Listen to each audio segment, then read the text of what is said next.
नमस्कार। राजस्थान के विद्युत और ऊर्जा विभाग की बहुप्रतीक्षित भर्ती को आखिरकार हरी झंडी मिल ही गई है। तो बिना किसी देरी के चलिए सीधे इस पूरे विषय की गहराई में उतरते हैं और इसका एक सटीक विश्लेषण करते हैं। सबसे पहले बात करते हैं इस बेहद खास नंबर की, 2005। जी हां, विभाग में वैसे तो करीब 3,552 पद खाली पड़े हैं, लेकिन सरकार ने शुरुआत में 2005 पदों पर भर्ती की पक्की मुहर लगा दी है।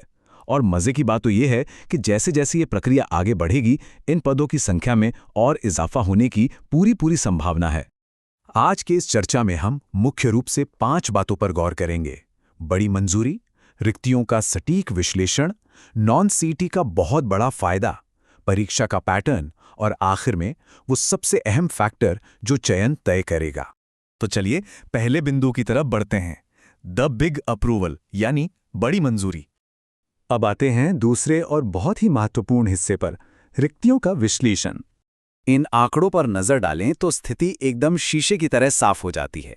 देखिए, अजमेर डिस्कॉम के पास सबसे बड़ा हिस्सा है, पूरे 993 पद।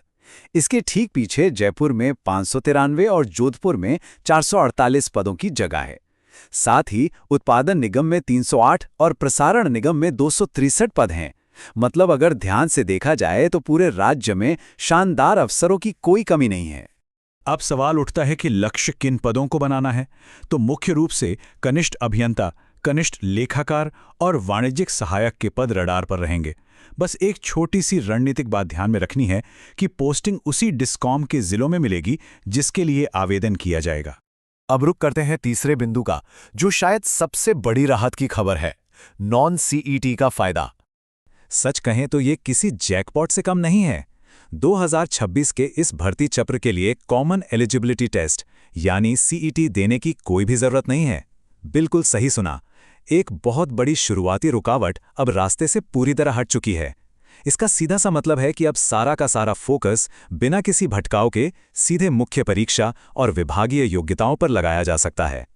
आगे बढ़ते हैं चौथे बिंदु पर, परीक्षा पैटर्न को समझना। परीक्षा का पूरा ढांचा 2 अलग-अलग हिस्सों में बटा हुआ है। एक तरफ है 60% वेटेज, जो सीधे विषय के ज्ञान का है, जैसे कॉस्ट अकाउंटिंग वगैरह।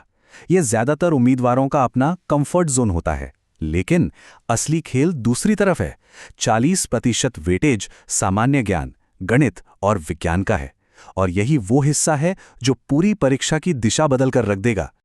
और यही बात हमें ले जाती है हमारे 5वें और आखिरी बिंदु पर, अंतिम निर्णायक। ये 40% का हिस्सा देखने में भले ही छोटा लगे, लेकिन इसका दायरा बहुत विशाल है। जरा सोचिए, इसमें रीजनिंग, गणित, दैनिक विज्ञान के साथ साथ हिंदी, अंग्रेजी, राजस्थान का पूरा भूगोल और करंट अफेयर्स सब कुछ शामिल है। इतने बड़े सिलेबस को कवर करने के लिए अभी से एक बहुत ही सदी हुई और फोकस्ड रणनीति की जरूरत पड़ेगी। और हां, यहां एक बेहद सख्त नियम भी है, जिसे नजरअंदाज करना बहुत भारी पड़ सकता है। नए नियमों के अनुसार हर पेपर में कम से कम 40% अंक लाना अब पूरी तरह से अनिवार्य हो गया है। अगर कोई इस बेसिक कट ऑफ को पार नहीं कर पाता है तो उसे सीधे रेस से बाहर माना जाएगा। अगर इस पूरी रणनीति का एक निचोड़ निकाला जाए तो बात एकदम साफ है। विषय का ज्ञान तो लगभग हर सीरियस कैंडिडेट का मजबूत ही होगा, लेकिन असली कंपटीशन वो इस 40% सामान्य वेटेज वाले हिस्से में छुपा है। जो इस 40% वाले चक्रव्यूह को भेद लेगा, जीत अंततः उसी की पक्की होगी। तो इस विश्लेषण के अंत में एक बहुत ही अहम सवाल छोड़कर जाते हैं। क्या सिर्फ विषय की विशेषज्ञता के भरोसे बैठना सही रणनीति होगी, या फिर उस निर्णायक 40% हिस्से पर अभी से वार करना शुरू कर देना चाहिए? अपनी रणनीति खुद तय करें और तैयारी में पूरे जोश के साथ जुट जाएं।